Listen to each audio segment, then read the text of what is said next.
Well, hello. My name is Chris McAlpin, and I'm the managing partner at Sound Financial Strategies Group. And I hope that you're doing well today. In this particular topic, this particular video, and there'll be an article that goes along with this, we want to discuss investors' emotions, more broadly known as behavioral finance. And why does this affect our returns in such an outsized way?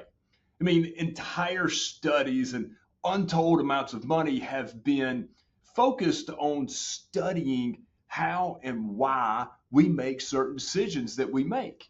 I mean, listen, Solomon wrote about it, and Paul wrote about it, and others in the Bible, and great minds throughout history have tried to give financial advice, probably because they looked at the world, they looked at the community, and they just saw that the pain of our unwise financial decisions have cost us. I mean, we have, for the most part, a pretty broken relationship with money. I mean, I've been a financial advisor for well over 20 years. I kind of see this firsthand pretty often. So let's focus this particular video on the study of behavioral finance and what it may teach us about ourselves. So let's start with, what is behavioral finance and how does it differ from traditional finance? Well, in traditional finance, the models and the theories like the efficient market hypothesis and modern portfolio theory, those ideas are grounded in two factors. Number one, that people, the investors in these studies and in these theories are rational. And number two, that markets are efficient. Or there's some battles kind of back and forth that, a totally inefficient or partially inefficient markets, etc. But we know this for sure because we can look at the world and we recognize that markets are not 100% inefficient and nor are they 100% efficient. This is why you get bubbles. This is why you get major sell-offs. This is why you get big gaps in trading that, really professional investors can take advantage of. But we also know that people are not rational. I mean, just look at your neighbors, look at your family members, because I know that we all at least consider ourselves rational. Well, most people don't, and you probably shouldn't either. I don't.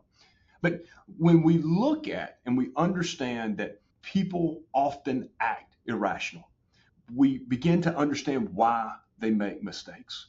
We begin to understand why bubbles form in markets. They lead to big crashes and big sell-offs. We can start to study why is there such an overreaction to the news and why do people trade too much or why do they trade too little? Which then kind of leads us to what are the most common emotions that investors or financial planners or people trying to manage their money, what are the most common emotions that they face? Well, it's two primarily: fear and greed.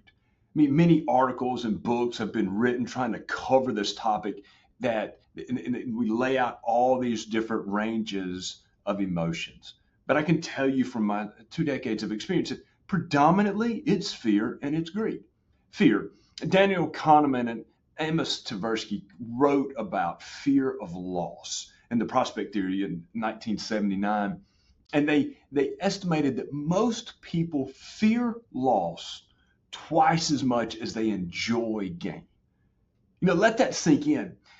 If we're flipping coins together and I've beaten you 5 times in a row, and you've had to put some money on this, okay?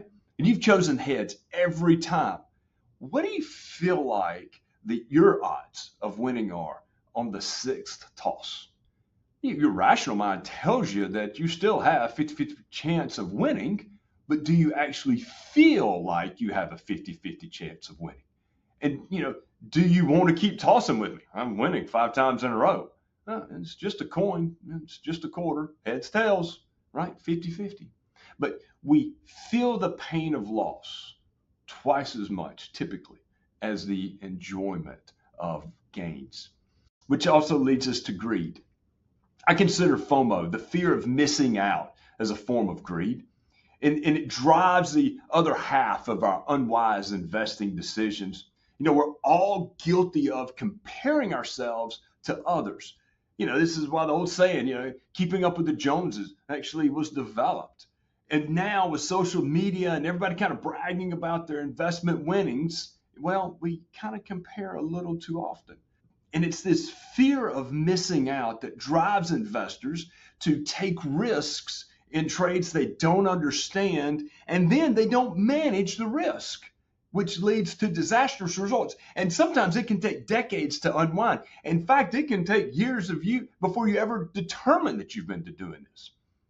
So watch out for fear, watch out for greed, watch out for that fear of missing out. So what can we do about these problems? What strategies can help us mitigate the impact of emotions on your financial actions and your investing and your plans? Well, first, realize that you are emotional. All of us are emotional beings. You're not alone. Learn how your emotions affect you. For example, I know that fear of loss drives me. I know that if I'm not careful, I hate losing. I fear losing more than I enjoy winning. And if left unchecked, I will take any risk to not lose. So what do I do with this? I practice financial planning. I have a rules-based investment strategy. I have people in my life that hold me accountable to these wise actions. So what emotions tend to dominate your life? How do you manage those financial emotions?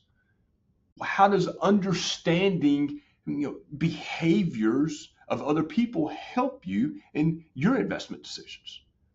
Well, when you understand general investment behavior, other people's emotions, you kind of recognize that most people kind of brag about their winnings and keep kind of their mouth shut about their losses. They're pretty careful about people knowing their weaknesses and knowing their secrets. But boy, they brag about their gains. They have that big house and that good looking car. But is that the best thing for them? And is it the best thing for you? See, when you understand your emotions, then you can make better financial decisions. So always consider this. What is your goal? And then your goals, your life goals, that is, should drive your financial plans, which determine your financial actions and behavior. And when you understand your emotional and behavioral tendencies, you know how to recognize them when they start to cause you problems. You can then respond accordingly and appropriately. I hope this helps. Take care.